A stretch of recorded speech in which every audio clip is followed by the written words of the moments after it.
As we are starting to build our survey questions and we're keeping in mind what type of data each of those questions collect, so that's going to inform our analysis, we also have to start thinking about how one question relates to another question.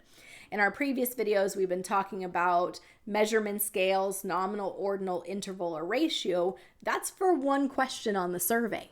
But perhaps what you want to do is look at the relationship between one question's responses and another question's responses. So we need to be able to compare two different questions. So then we need to consider, what are the measurement scales of those two questions? Well, if we have collected data on two questions that are both nominal, so we have categorical data, then we could look at, is there a relationship between the categories that people fall in one question versus another? So to do that, we would summarize this with a frequency table. We could build, so for two questions, a table that looks at the categories in one question, the categories in another, and what number or what percentage fall into those two combined categories, one from each question. So that's a frequency table, or you might hear it called a pivot table or a crosstab. So those are all kind of interchangeable. Frequency table, pivot table, crosstab. Okay, so let's look at an example of that. Suppose we have some attitude scale questions. How important is it that all members pass a background check? Extremely important, not all important. So here in this case, we have what type of measurement scale? We have ordinal data, right? So attitude scales are ordinal data.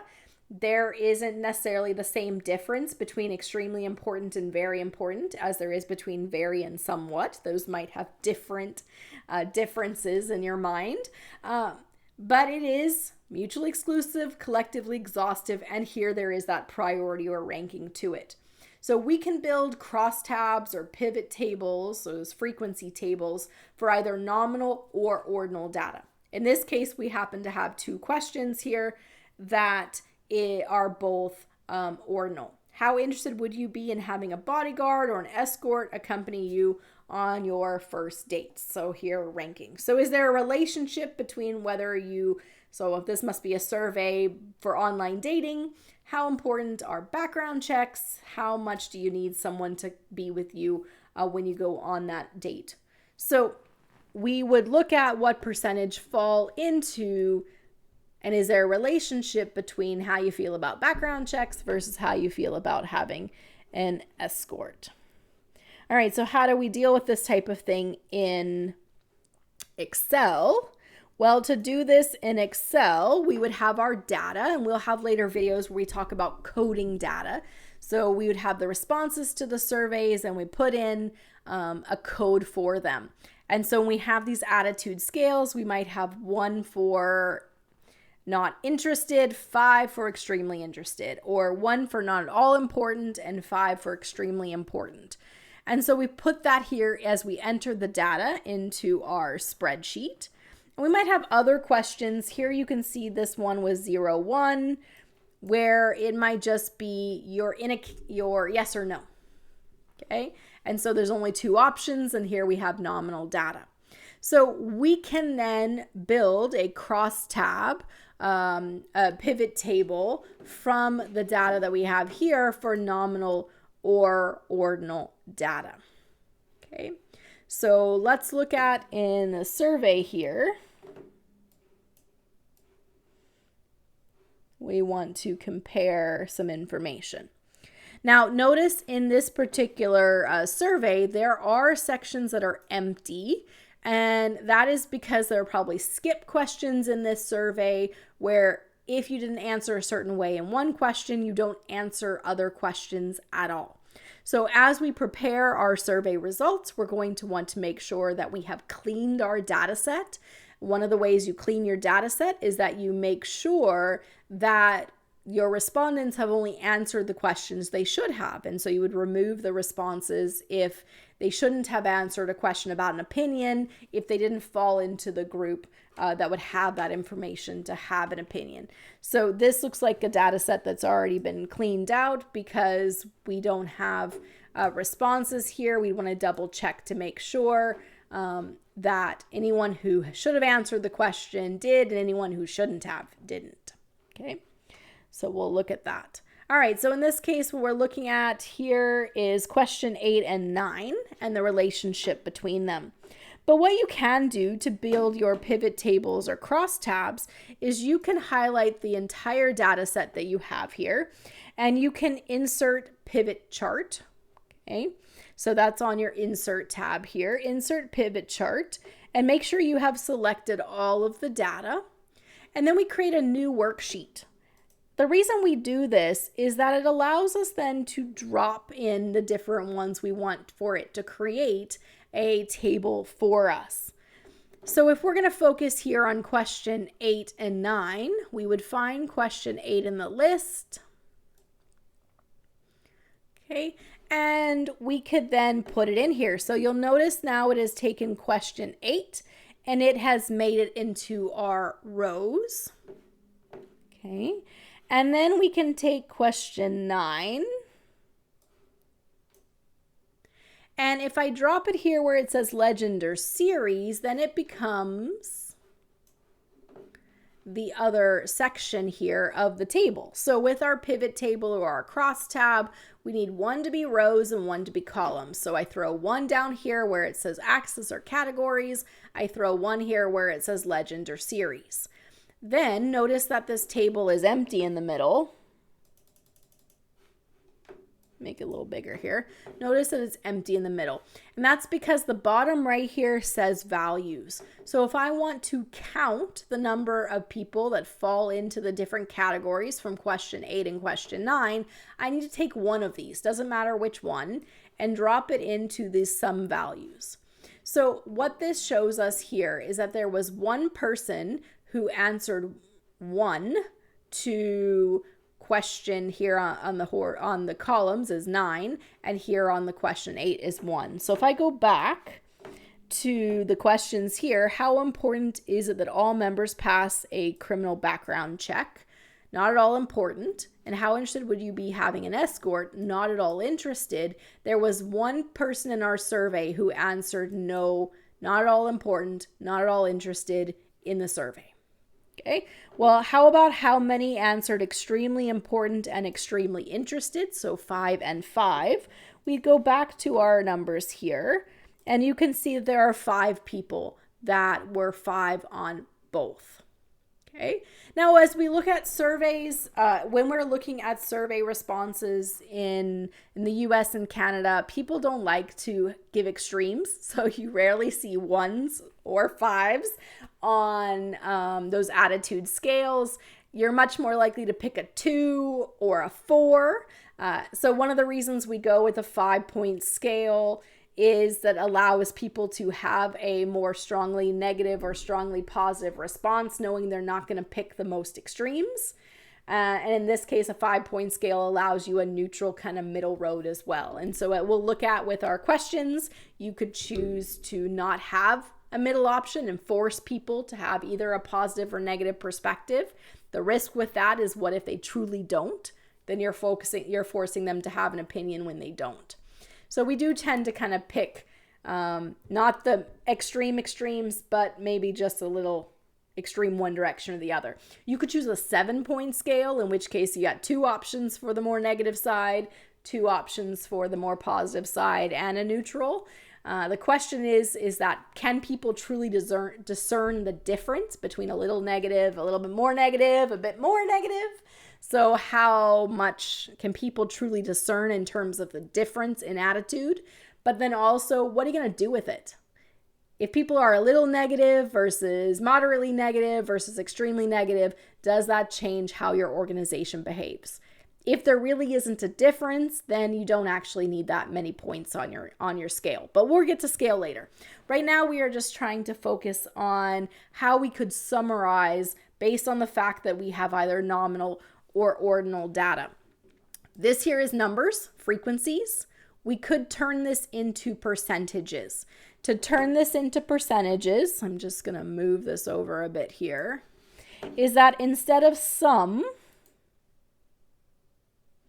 we could change this. Okay. And what I did is I just right-clicked on these little dots right here where it says sum. And instead, what we could do is we could do as a percentage of, and you could change it to be how it is calculated. Okay, so we could do a percentage of, we could do a percentage of the row total, or you could do a percentage of the column total, or a percentage of the grand total. These three are what you're going to pick, because it's unlikely you want to say just take it a percentage of the number 5, right? That's rescaling. If you want to rescale it, you could do that. But typically what we want to do is change it from the number of 16 people picked this combination to what percentage of those who strongly agreed in question 8 was the percentage, or percentage of the grand total of everybody who responded. So you could choose to make a percentage of whatever you have on the row. So if we did that, what we see here is that question 8, which is the criminal background check, of those who picked not at all important on the criminal background check, we can see that 22% who said not at all on the criminal background check were somewhat interested, so picked 3, on question 9, which is having the escort. Okay. Or we could look at in terms of they were somewhat important to pass a criminal background check, and then they felt it was very interested in having the escort. Okay, so here it's taken as a percentage of whatever they responded in question 8. Alternatively, we go here, we right click, we change the field setting, and we do show data as a percentage of column total. Okay. And then here what we get is these columns. And so you can see now that of those who picked, that they are extremely interested in having an escort. Of those, they found the background check. So 41% found the background check not too important. So escort's important, background check, not so much. Okay, so what we're looking at is that distribution of the responses, either as a percentage of this question or a percentage of that question. Okay, you're more likely to do that than say percentage of total. So if I right click, change field settings to show percentage as a grand total, what this does is it says, okay, everybody who responded, the grand total is 100%. And now we can see which of these groups, so combining those two questions, gives us the biggest percentage. And so we can see here, this group here that is extremely interested in an escort and not too important of the background check is the biggest group of all of them. Here's another group that's larger. This particular one happens to be the, what do we have? Very interested in the escort, or no, question 3. Somewhat interested in, nope. Let's try this again. How about they are very interested in an escort and they are only somewhat important of a background check. So we can see which combinations have the most people. So that would be our frequency table, our crosstab, our pivot table. We will use this in certain types of statistical tests. So we will be building our pivot tables, our crosstabs, to allow certain types of statistical analysis, which we would use if the data is nominal or ordinal. So we'll come back to this to do some analysis and statistical methods later. All right, one more thing here in our video as we're looking at our analysis is the idea of correlation. So if we have ordinal, interval, or ratio data, we can do correlation. So how much does the data move together? If you have interval or ratio data, then you are using Pearson Product Moment Correlation Coefficient. If you have ordinal data, you are using a method called Spearman rank. And we will have some videos where we do that. But the idea here is there movement in the same direction? So in this case, if we have an unemployment rate and we have inflation rate, we want to know when one increases, does the other increase? Or perhaps they move in the opposite direction. Perhaps when one is high, the other is low. Do we have that negative relationship? So our correlation coefficient goes from -1, which is when one goes up, the other goes down, to positive, that is, they both go up together. If your number is closer to 0, then that means there's not really a relationship between them. You can't use one to help kind of predict the other. So we would look at correlation in order to help us create prediction models. And so we can use one variable to predict another, or we could have one of those variables be time to see if time predicts the movement. We have to have correlation first in order to use something to predict something else. So we want to measure correlation. So when R equals 1 is a perfect relationship, one increases, the other increases the same amount. And R equals -1. When one increases, the other decreases. If we have no relationship, we have R equals 0. And in which case it'll just look like, random scatter.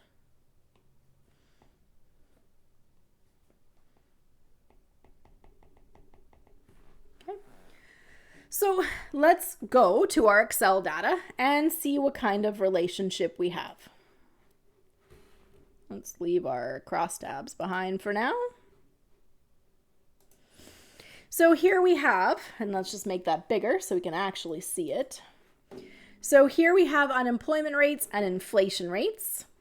Okay. If we want to plot this information, we could create a scatter plot. So we will insert, and this one right here, you can't see that because that's below your eye level there. How about here? So we are an insert tab, or the insert ribbon. So insert, and then we could insert that scatter plot there. Okay. And ultimately, we're going to be doing some forecasting, building some regression analysis where we are looking at that relationship. So we'll try to build a line of best fit. And we'll build that trend line, add our chart element, insert our trend line, and we'll look at linear. So here it's trying to find what is the line that minimizes the distance between all the points. And when you do that trend line, we can format it, and we can ask for like an R squared to see how well the model fits. So this R squared is the square of our correlation. And if we're trying to find a Pearson Product Moment Correlation coefficient, just to go back here, the code in Excel is equals Pearson. So if we do equals Pearson, and spell it correctly, we're doing a Pearson Product Correlation coefficient, which is appropriate for interval or ratio data. We highlight our unemployment data, we highlight our inflation data, and we find here that we have found an R of -0.3. The R squared comes from squaring that number. Okay, that is the correlation coefficient. Or the coefficient of determination. We'll get to that later. Coefficient of determination is our R squared. But right now we're focused on this number here, which is our Pearson Product Moment Correlation coefficient of -0.3. It's negative because we see here that when one goes up, the other goes down. So when the unemployment rate is higher, less people have jobs. They're not buying stuff, so prices fall. We get deflation. as we get lower unemployment, more people have jobs, they're making money, they're spending it. The more people buying stuff, the more that drives up prices. So we get this negative relationship here. We have a negative correlation. And the strength of that correlation, remember, it goes from -1 to +1. Negative tells us when one goes up, the other goes down. The size of that number, 0.3, so we compare it between 0 and 1, tells us the strength of the relationship. So we're not at 1, where a 1% unemployment causes a 1% decrease in inflation. That would be a Pearson Product Moment Correlation coefficient of -1. But instead, we have a number of 0.3.